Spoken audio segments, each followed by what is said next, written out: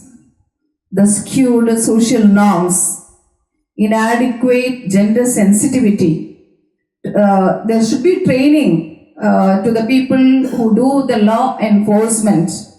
They should be given training on gender sensitivity and the societal stigma surrounding the victims.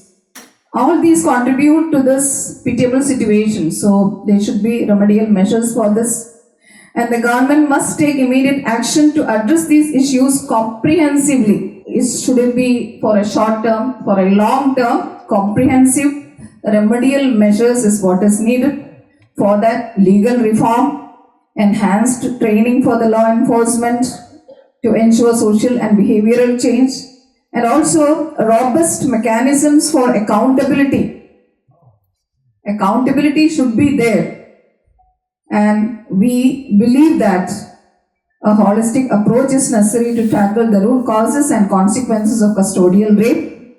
And even this is something which we want to underline. Unless the values of fear of God and accountability in the hereafter are inculcated in people, the sexual exploitation of women will continue to fester humanity. So we should not ignore the moral training and character building of the society, that too right from early age. and moral education should be there in schools and training institutes. And also, while it is important to have stringent laws, speedy trials and exemplary punishments for the rapists, the question of moral reform of society is equally important. Thank you.